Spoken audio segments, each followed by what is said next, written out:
Para suster, brother, saudara-saudari yang dikasihi Tuhan, selamat sore. Hari ini kita memasuki novena Santo Vincentius hari yang pertama. Tema besar yang dipilih adalah mengenakan Roh Kristus. Dan kemudian ada tema kecil, bergairah dengan panggilan Tuhan. Saudara-saudari yang terkasih, istilah mengenakan Roh Kristus ini istilah yang digunakan oleh Santo Vincentius untuk menjelaskan kepada para romo CM pada waktu itu semangat yang harus dihayati oleh mereka. Memang Vincentius menjelaskan kepada para romo, tetapi kiranya mengenakan Roh Kristus ini juga sangat tepat untuk kita semua.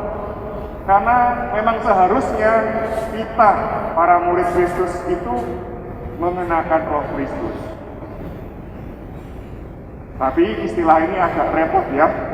Karena kalau dikatakan mengenakan, pikiran kita itu langsung membayangkan seperti baju ya, mengenakan pakaian. Atau seperti sepatu yang dengan gampang dikenakan lalu dilepas lagi. Tapi yang dimaksudkan oleh Santo Vincentius bukan seperti itu. Mengenakan Roh Kristus itu berarti bahwa kita mencoba untuk memasukkan atau menghayati semangat Kristus, menghayati cara berpikir Kristus, menghayati keprihatinan atau perhatian Kristus. Sehingga kemudian apa yang menjadi pikiran Kristus itu menjadi juga pikiran kita. Apa yang dilakukan oleh Kristus itu kita lakukan. Karena antara pikiran kita dengan pikiran Kristus itu sama. Nah, itu yang diharapkan oleh Santo Vincentius. Jadi bukan seperti baju yang bisa dipasang dengan gampang kemudian dilepas lagi. Tapi mengenakan Roh Kristus itu berarti menghayati pikiran, hati, keprihatinan, perjuangan Kristus sendiri di dalam hidup kita. Nah, itulah panggilan kita. Memang ada istilah panggilan yang biasanya kita kenal itu yang secara khusus adalah panggilan menjadi biarawan, biarawati, suster, brother, romo. Nah, itu memang betul. Tetapi sesungguhnya kita semua adalah orang-orang yang terpanggil. Dipanggil untuk apa? Dipanggil untuk menjalankan apa yang dikehendaki oleh Kristus sendiri.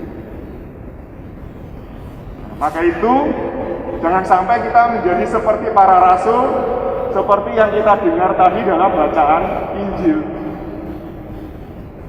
Yesus secara khusus mengajak mereka lewat tempat-tempat yang tidak banyak orang. Kenapa? Dikatakan oleh pengarang Injil, karena Yesus mau mengajar mereka. Artinya penting, apa yang mau dikatakan oleh Yesus itu sungguh-sungguh penting untuk diperhatikan oleh para rasul, para murid. Dan kemudian Yesus mengajar. Apa yang diajarkan? Yang diajarkan adalah sesungguhnya ungkapan dari dalam hati, dalam diri Yesus sendiri. Anak manusia akan diserahkan ke dalam tangan manusia dan mereka akan membunuhnya. Namun pada hari ketiga ia akan bangkit. Itu pesan yang disampaikan Yesus. Itu yang diajarkan oleh Yesus. Apa maksudnya anak manusia mau diserahkan kepada manusia, lalu dibunuh? Mungkin kita bingung ya. Sama seperti para rasul juga bingung. Tapi dikatakan oleh pengarang Injil, mereka segan menanyakannya kepada Yesus. Apa maksudnya? Padahal ini inti yang mau disampaikan Yesus, itu ungkapan dari dalam dirinya. Itu adalah keprihatinan, perhatiannya dari dalam hati. Kalau kita lihat saudara-saudari yang terkasih, Yesus mau mengatakan, aku mau memberikan diriku, aku mau mengorbankan diriku sampai titik darah penghabisan. Dan kita tahu, Yesus akhirnya wafat di kayu salib untuk menyelamatkan kita. Yesus tidak mencari keselamatan dirinya sendiri, tetapi sebaliknya malah dia melayani. Dia mengorbankan dirinya untuk kita semua. Itu intisari yang mau disampaikan.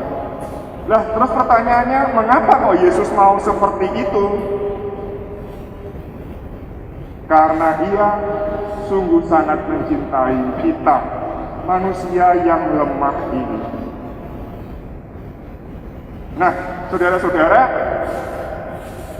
sekarang kita tahu apa yang menjadi keprihatinan Yesus, kepedulian Yesus. Dia mau menyelamatkan orang yang paling lemah. Dia mencintai orang yang paling kecil.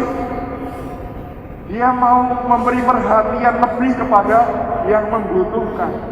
Tadi dalam bagian terakhir Injil, Yesus mengambil seorang anak kemudian memeluk. Dia katakan, barang siapa menerima anak kecil seperti ini, dia menerima aku.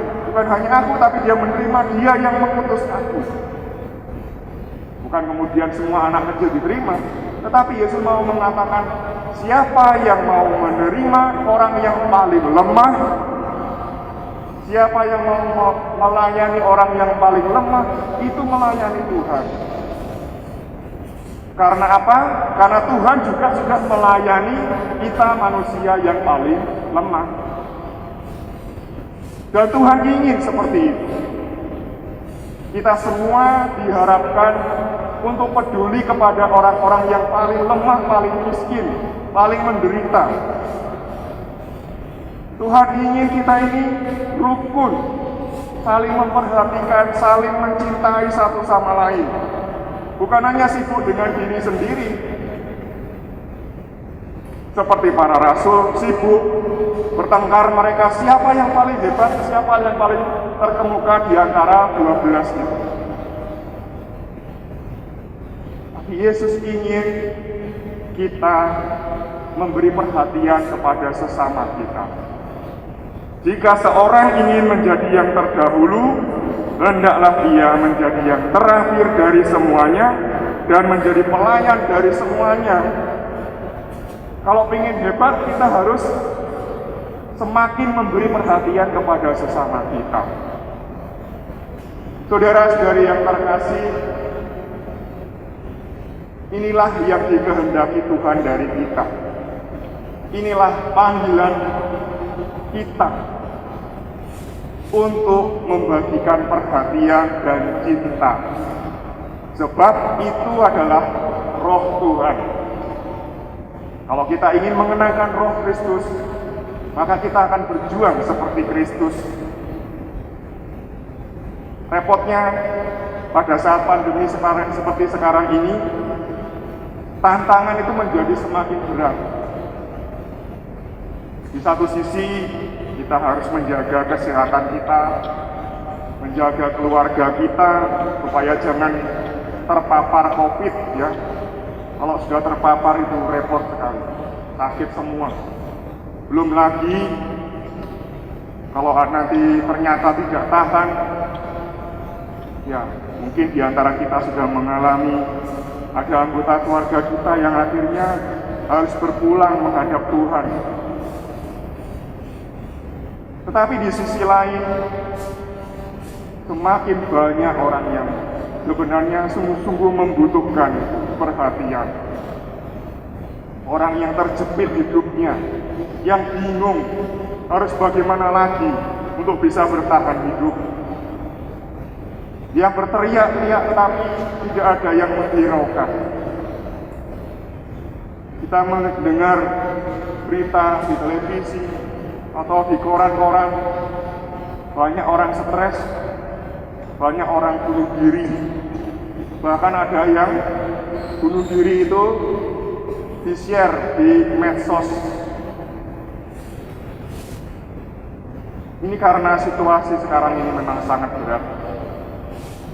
Namun saudara-saudara, justru sekaranglah saatnya Tuhan mengingatkan kembali kepada kita panggilan kita, bahwa kita diminta untuk memberi perhatian, cinta, bantuan kepada mereka yang paling lemah, paling miskin. Sebab Kristus sendiri sudah seperti itu. Mari kita belajar mengenakan Roh Kristus dengan apapun yang bisa kita lakukan dalam kehidupan kita sehari-hari. Jangan menganggap sesuatu yang kecil itu tidak ada artinya. Yang terpenting ialah bahwa kita berjuang untuk mengenakan Roh Kristus dalam diri kita dengan cara memberi perhatian dan cinta kepada sesama. Semoga melalui Ekaristi ini Tuhan menguatkan kita di dalam perjuangan untuk menghayati panggilan mengenakan Roh Kristus di dalam hidup kita.